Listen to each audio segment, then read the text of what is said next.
Ooh, hoo, hoo. The Freedom Convoy in Canada is heating up. Things are getting great. It's day 3 since they arrived in Ottawa. They're still sitting there. I watched for a couple hours today, at least, Viva Fry on the street there, walking around and giving a good survey of what it looks like in the city. There are tons and tons of trucks just flooding the streets, and other people in cars and on foot. It's constant honking. I listen to it it sounds like one long horn. You can't even hear the brakes, like between individual people, when you pump the button for the horn, or when you're pulling the cord. It just sounds like constant honk. It's not even multiple honks. It's one great honking. And there's been, I guess the media has been trying to say, oh, well, it's not as big as you think, and, oh, there's not that many of them in the city. Well, there would be a lot more of them in the city if the police would let them in. There are people who have been blocked off, I guess, at the bridge at Gatineau, and Viva went on foot, and he walked to the border with Quebec to confirm this. And he found, yes, at an intersection, there's all these trucks who were stopped from entering the city. There's convoys, converging on the city from all sorts of different directions, and only a few were able to make it through to the capital, where they're sitting just blaring their horns outside of Parliament.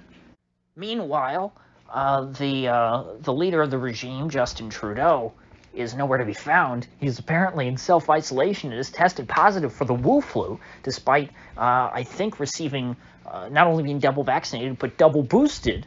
So this man's taken 4 jabs to the arm, and he still caught the Wu flu.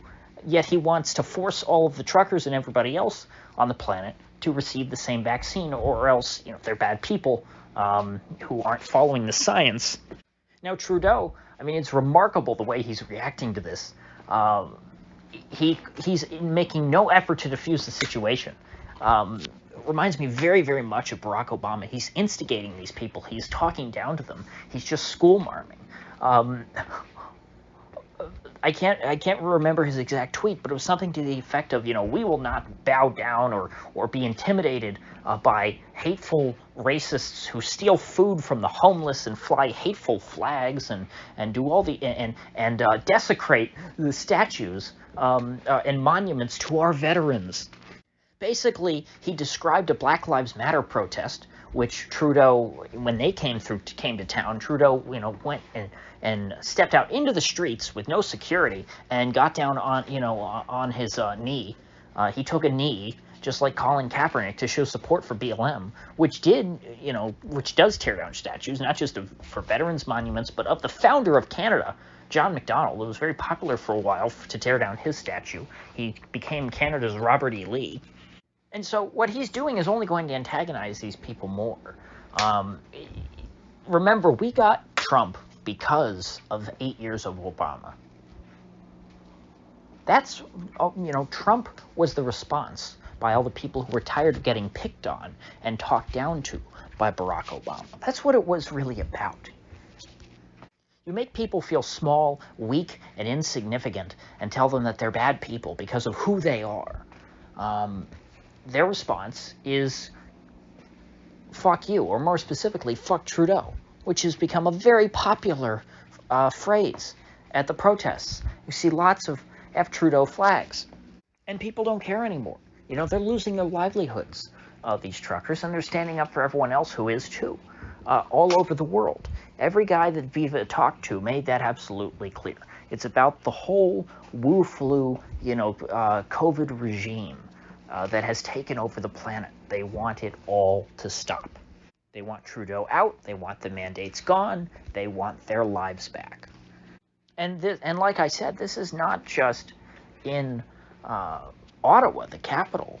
This siege of the capital, that's not it. This is why it's so much cooler than January 6th, which just kind of, that was just about Trump personally anyway. It wasn't that great. And it lasted for just a couple hours. It wasn't multiple days. These folks are entrenched.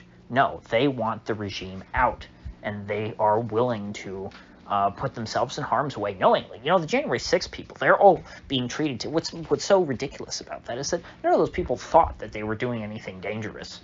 None of them thought they were putting their lives on the line. They thought they were just, walking around. They were totally oblivious. The folks in Canada know exactly what they're doing. They're putting everything on the line because they feel like they don't have a whole lot left to lose. And remember, 90% of the truckers are vaccinated anyway.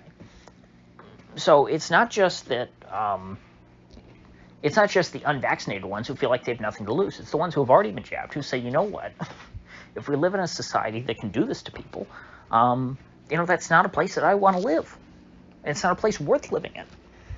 And so that brings us to the the Alberta-Montana border, which has been shut down by Freedom Convoy protesters, people who are supporters of the Freedom Convoy, truckers, who have shut down the border. They went, they got in line at the border and they turned their trucks off and they stopped. They're not moving. And there's a great video going around. You can find it. Rebel News has got it. I think Jack Posobiec retweeted it, maybe Disclose.tv, Ezra Levant. Everyone who's been tweeting stuff out about this has this video.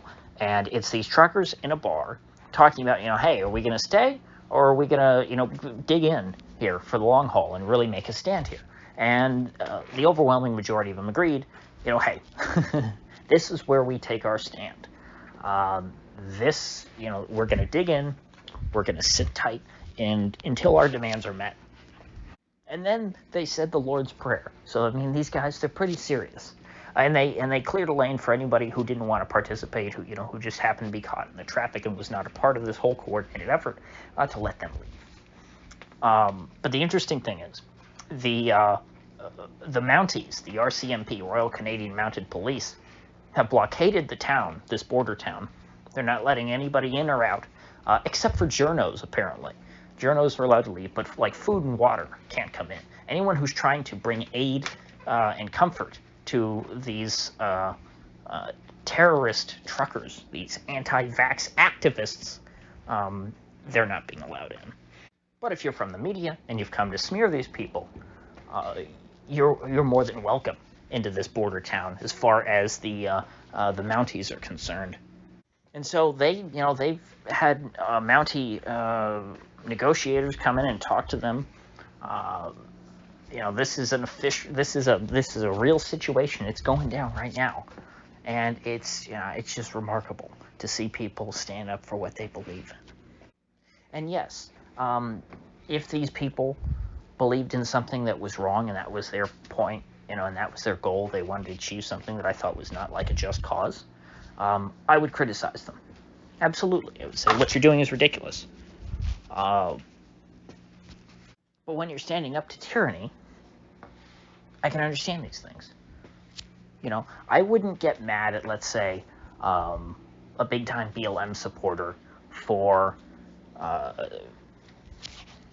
defending people who shut down highways, for example, in America. I wouldn't expect them to, criticize that, because that's their tactic. If they think that's a good tactic. Now, I, as someone who doesn't really care about the cause and thinks that they're kind of ridiculous, generally speaking, I would criticize that. And I would say this is dumb, you shouldn't be doing it, because I don't think that they're standing up for a good cause anyway, or for something that's that important. But in the case of these truckers in Canada, they're standing up for the freedom of the entire planet. Yeah, I think that's a pretty important cause. And whatever they can do to try and throw a monkey wrench into the Canadian government to make their lives difficult, I think is worthwhile. They're not killing anyone. They're just causing chaos. They've opened up a lane so that if an ambulance needs to get through, they can. That's good. If for example, if because of one of these trucker protests or whatever, and the truckers parking in the middle of the street and blocking highways and blocking city streets, if that led to an ambulance not being able to get to someone who then ended up dying because they didn't receive timely medical aid, that would be something worth condemning. But so far that hasn't happened.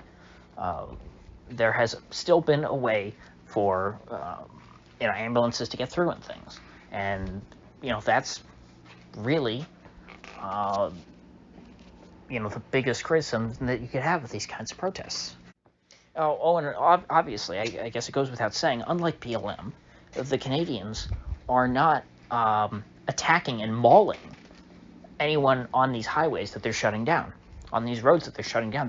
They're not getting out and trying to kill people like BLM did. If you were one of the unlucky folks who found yourself stopped by BLM in the middle of a road because a BLM mob metastasized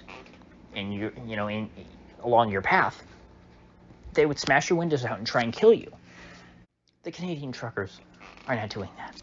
They're civilized people, and they only want to live in a civilized society where they're treated like human beings and not cattle. So I would have never expected this to come out of Canada, but I'm great to see. I love to see this kind of vigor. And obviously, I wouldn't take all these people at their word, but at least when Viva was on the street and he was talking to everybody, every single person that he asked, hey, how long do you plan on being here? Well, one guy said until I run out of cigarettes, and I've got 2 cartons left. That was kind of funny. But other than that, everybody said, hey, until we get what we want, we're sticking around here. So it seems to me like an Occupy Wall Street kind of thing that is not being run by ridiculous juvenile communists. These are just regular people who want to bring down the current regime. And I hope we see more things like this border blockade. It's great because that's such an important choke point, shutting down a border crossing. I hope that truckers in general in Canada maybe just go on a general strike. That would certainly get Trudeau's attention. Shut down the whole country. I mean, this is a tactic that the CIA used for a long time. I don't want to hear from Western governments how they think it's beyond the pale, because that's what they did to Chile. It's what they've tried to do to Iran. They've done it to who knows how many other countries in order to bring down their governments. They just organized the truckers and had, in some cases, had the CIA pay them off and say, hey, we'll pay you money to stop working. And in this case, now this money will never get to the truckers, but they did try and raise a GoFundMe to fund these truckers, not working. And people gave $8 million to it. So that's grassroots folks. That's not the CIA. The CIA is not giving money to the Freedom Convoy. And yeah, we're hearing a little bit about, it might happen here in America. I doubt it. I mean, what's taking place in Canada right now is once in a generation kind of event. The spontaneity of it had to be a perfect storm in order for it to occur this way. And the general sentiment is so important. These people are just fed up. They've had enough, and they're going to put their foot down as free people, as men and women with agency. And it just warms my heart to see it. Every minute of it I watched, it's wonderful. I mean, if you think about it, I generally think of Canada on the whole as being to the left of, even most blue states here in America. And you haven't seen this level of resistance in places like, California, New York. And the restrictions in some of these blue states here in America are certainly comparable to that of Canada. So I'll be watching on pins and needles. So with that said, I will see you folks back here tomorrow.